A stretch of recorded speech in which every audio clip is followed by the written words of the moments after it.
Como se comprova que o motorista está embriagado quando ele é surpreendido no volante de um veículo em via pública? Vamos para o assunto provas. Esse assunto provas é extremamente delicado e tem que ser bem compreendido para que não haja uma aplicação abusiva do texto legal. Ademais, é bem neste assunto provas que você tem que ter conhecimento da lei, conhecimento da Constituição, conhecimento da Convenção Americana e da jurisprudência do Supremo. Sem isso, você não sabe o que está na lei. Você pode até lê-la, mas você não vai entender o significado do que está escrito. Vejamos lá, o 277 do Código de Trânsito diz: todo condutor de veículo envolvido em acidente tem que se submeter aos testes de alcoolemia, exames clínicos, perícias, aparelhos, etc. Atentem, vamos fixar a regra fundamental. Regra fundamental, todos nós estamos sujeitos aos exames de alcoolemia, exames clínicos, etc. Isso é o que está no 277. Pela lei, dá a sensação de que todos nós seríamos obrigados a nos submeter a todos esses exames. É o que está na lei. Parágrafo 2º. E este parágrafo 2º novo, dado agora pelo legislador de 20 de junho, vem e agrega o seguinte: além das provas já mencionadas no caput, outras provas admitidas em direito também podem ser praticadas para comprovar que o sujeito está embriagado. A pergunta: que outras provas? Além de exame de sangue, 1. Além de bafômetro, 2. Além de exame clínico, 3. Que outras provas nós poderíamos admitir para comprovar a embriaguez, que agora está admitida pela lei? Nós temos testemunhas, provas testemunhais. Inclusive, o testemunho do próprio policial é válido. Testemunhas, fotografias. Você pode começar a fotografar o sujeito, afinal estamos em local público, não há nenhum problema de preservação de intimidade e de privacidade. Em local público você pode ser fotografado e filmado. Diga-se de passagem hoje, se em tudo quanto é shopping que você entra, a primeira coisa que fazem com você é te filmar. Portanto, vai te filmar, podem te fotografar e podem também, evidentemente, as testemunhas testemunhar que você estava bêbado. Bem, tudo isso agora está admitido. Pronto. Agora o tema. Escuta, mas a lei vale pelo que está escrita ou o texto legal vale pelo que entende o Supremo Tribunal Federal e a Constituição Brasileira? Resposta: a lei, o que o legislador escreve, é só o ponto de partida de uma interpretação. Isso é só para começar a conversa. Leia o texto legal. Por quê? Além da lei, você tem que ler a Constituição. Além da Constituição, você tem que ler a Convenção Americana. E além disso, você tem que ler a jurisprudência do Supremo. E aí, premissa básica, firmada por força de jurisprudência pacífica do Supremo Tribunal Federal, ninguém é obrigado a se submeter a exame de sangue, 2, bafômetro. Por que não? Qual é o fundamento? Por que não? Pelo seguinte, ninguém é obrigado, porque ninguém é obrigado a ceder o corpo humano, o seu corpo humano, para efeito de provas contra você. Ninguém é obrigado a se autoincriminar. Ninguém está obrigado a falar contra você, a fazer provas contra você mesmo. Isso está escrito onde?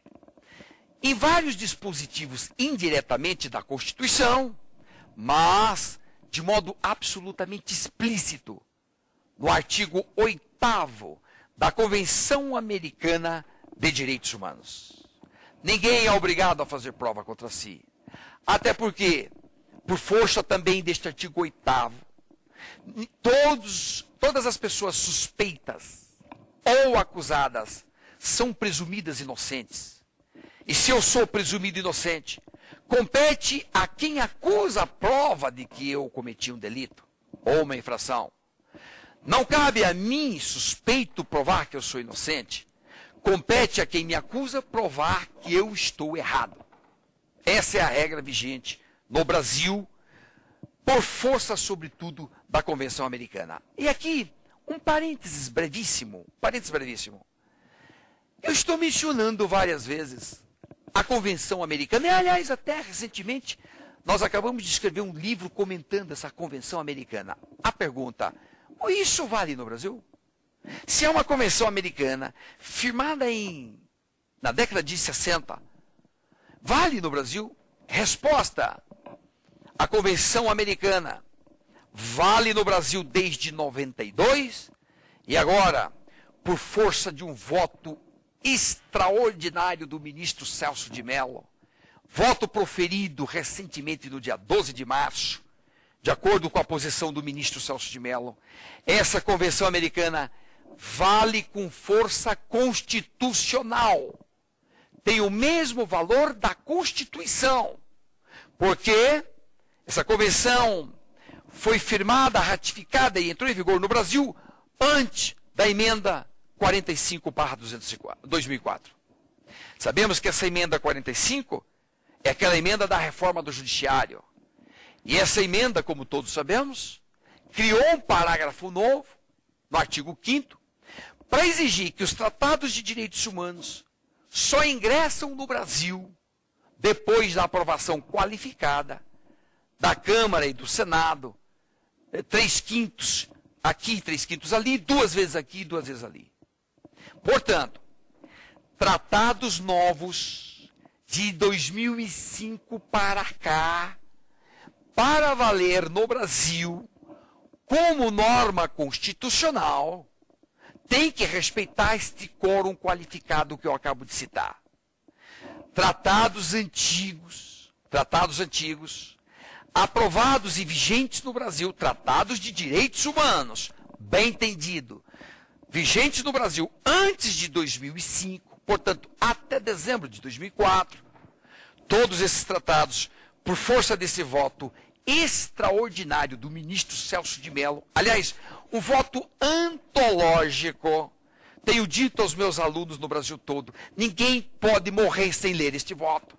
É obrigação sua como cidadão ler este voto. Está no HC 87585. 87585. Leia-o. Você vai ver a lição magistral do ministro Celso de Mello quando nos diz que o valor da convenção é o mesmo valor constitucional. Logo, que conclusão nós chegamos? Que pertinência tem isso com o tema que estamos tratando na aula de hoje? Muito simples. Se o artigo 8º da convenção diz que todos somos presumidos inocentes e que ninguém é obrigado a fazer prova contra si mesmo, conclusão, aí está a força constitucional do princípio. Aí está o princípio constitucional de que nós não somos obrigados nem a soprar bafômetro, nem tampouco nos submeter ao exame de sangue. E assim, doutores, firmadas essas premissas básicas que eu acabo de mencionar, vamos então passar aqui para o tema mais polêmico aqui, a história toda do bafômetro. Aliás, sobre o bafômetro já tivemos a pergunta do Matusalém e temos pergunta da rua. Vamos ouvi-la. Que agora eu vou entrar nos fundamentos do tema. Meu nome é Paulo, queria perguntar se eu posso me recusar a fazer o teste do bafômetro e se eu me recusar, quais seriam as consequências? Legal, porque essa pergunta agora formulada complementa as anteriores e nos permite então entrar nesse tema aqui da recusa. A história é a seguinte, vamos lá. Quem ler o parágrafo 3º novo, agregado ao 277, parágrafo 3º dado pela lei nova recentemente vigente, de 20 de junho para cá, lá está escrito, olha o parágrafo 3º. Serão aplicadas as penalidades e medidas administrativas estabelecidas no 165 ao condutor que recusa se submeter a qualquer um dos meios de provas. atentem, atentem. Quem lê o texto legal secamente tem a sensação de que a recusa a qualquer um dos exames já te implicaria nas sanções do 165. Já sabemos agora, nessa altura da nossa segunda aula, de cor e salteado, quais são as 4 sanções do 165. 955 de multa, depois retenção do veículo, 1 ano sem dirigir e 7 pontos na carteira. Essas são as sanções. Então, atentem. Olha a lógica do novo texto legal. Se você está bêbado no volante, já incidiu no 165, já sofreu as 4 sanções. E se você agora se recusa a fazer qualquer um dos exames, então aplica outra vez as 4 sanções. O que significará 955 mais 955 reais, 1 ano mais 1 ano, 7 pontos mais 7 pontos e retenção do veículo. Não dá para reter o veículo 2 vezes. Aí, evidentemente, só uma vez. Então, atentem. A leitura desavisada do texto legal te conduz a um resultado. Mas, se você conhece a jurisprudência do Supremo e a Constituição, é outro resultado. Por quê? Atentem. Se eu não sou obrigado a me incriminar, eu tenho o direito de não autoincriminação. Se isso está garantido para mim, na Convenção Americana, que tem força constitucional, segundo o voto do ministro Celso de Mello, escuta, quando eu exerço um direito meu, o exercício de um direito não pode nunca me implicar em sanções. Como é que eu posso ser punido por ter exercido um direito que me assiste? Pois, se a Constituição e a Convenção me dá o direito de não me incriminar, eu não posso ser sancionado. Portanto, na nossa perspectiva, este texto legal que está aqui, parágrafo 3º do 277, ele é parcialmente inconstitucional. Ele é constitucional em parte, na outra parte não. Qual? Evidentemente, diante de tudo quanto estamos expondo, já fica muito claro que a recusa ao exame de sangue e ao bafômetro, nesse caso eu estou exercitando um direito, isso não pode me significar nenhum tipo de sanção, nem penal, nem administrativa. Neste ponto, eu creio, o Supremo sabiamente vai dizer que aqui o legislador escreveu mais do que podia, foi além do que podia. Claro que o legislador quis, com este texto, fazer uma certa pressão em todos nós, no que, aliás, até bem intencionada, mas tem limites. Legislador tem limites. Ele não pode extrapolar o que a Constituição brasileira permite. E então, a interpretação que eu reputo correta é exatamente essa. Se você se recusa a exame de sangue e bafômetro, nenhum tipo de sanção. Se você se recusa aos outros exames, por exemplo, exame clínico, aí tem incidência a sanção administrativa. Por quê? Porque no exame clínico, isto que é bom que todos entendam, não se exige da pessoa absolutamente nenhuma contribuição.